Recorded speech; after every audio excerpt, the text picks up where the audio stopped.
السلام علیکم ورحمۃ اللہ وبرکاتہ۔ جیسا کہ میری پہلی ویڈیو کی ٹاپک تھی جہیز، اور آج کی میری ٹاپک ہے وراثت۔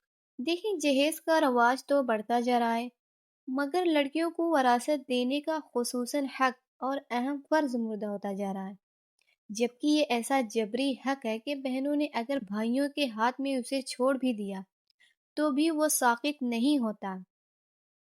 بہن کے ورثہ یا ورثہ کے ورثہ کسی دور میں بھی اس کا مطالبہ کر کے اسے لے سکتے ہیں، لیکن ہوتا یہ کہ اگر کسی بہن نے اپنا حق لے لیا یا صرف مطالبہ ہی کر دیا تو وہ اتنی معیوب اور مبغوض ہو جاتی ہیں کہ اب وہ بہن ہی نہ رہی، نہ اب اس سے تعلقات قائم ہوتے ہیں۔ یہ انداز آخر ہمارے اندر آیا کہاں سے؟ اور یہ اسلامی فکر کے سراسر خلاف ہے۔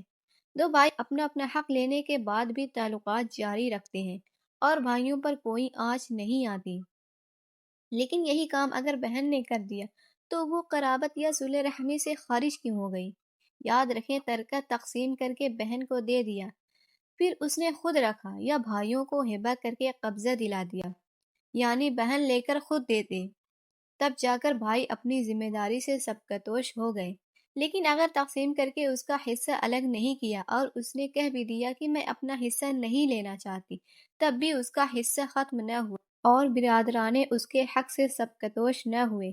لہٰذا جہیز کو چھوڑ کر اس اہم فرض کو زندہ کرنے کی سخت ضرورت ہے۔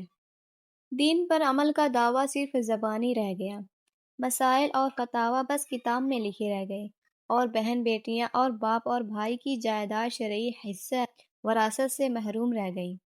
اسلام ہار گیا اور مسلمان جیت گیا۔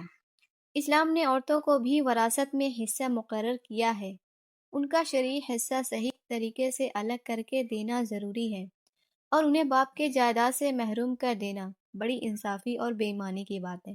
حقوق العباد سے متعلق یہ بھی بڑا گناہ ہے، اور روز قیامت میں اس کا بھی حساب دینا پڑے گا۔ جو جس کا حق ہے اسے ادا کرنا ضروری ہے، چاہے وہ مانگے یا نہ مانگے، اور جب مانگے تو فوراً دیں، ٹال مٹول نہ کریں، اسے برا بھلا نہ کہیں۔ اس کا حق دینا آپ کی اولین ذمہ داری ہے۔ باپ اگر اپنی زندگی میں اولاد کو اپنی جائیداد تقسیم کر کے دیتا ہے تو سب اولاد کے درمیان برابری کرے گا، مگر یہ کہ کوئی زیادہ ضرورت مند ہو تو اسے الگ سے بھی دے سکتا ہے، اور باپ کے انتقال کے بعد اس کی جائیداد شرعی حصہ وراثت کے اعتبار سے تقسیم ہوگی۔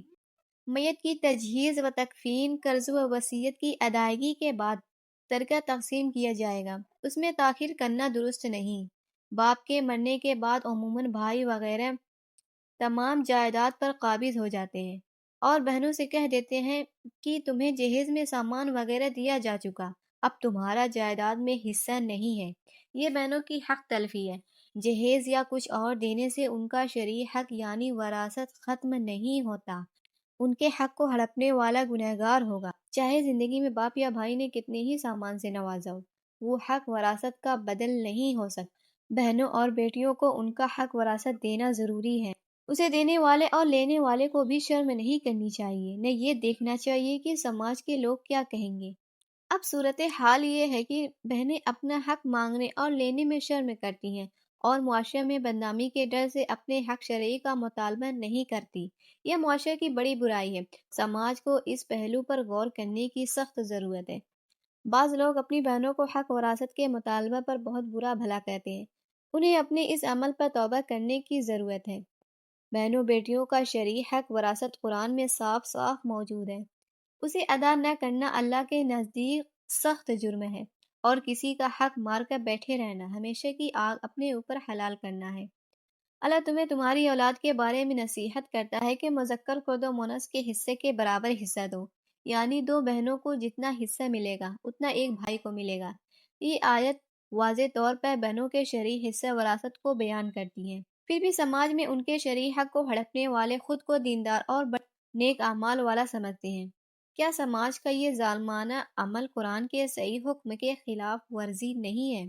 بڑی بے غیرتی کی بات ہے کہ کوئی بہن اپنے بھائی سے اپنے باپ کی جائیداد و ترکہ سے اپنا شرعی حق مانگتے مانگتے تھک جائے، اور بھائی اور ان کی اولاد یا دوسرے رشتہ دار اپنے حق کا مطالبہ کرنے والے اس صاحب حق کو مطعون کرتے رہیں۔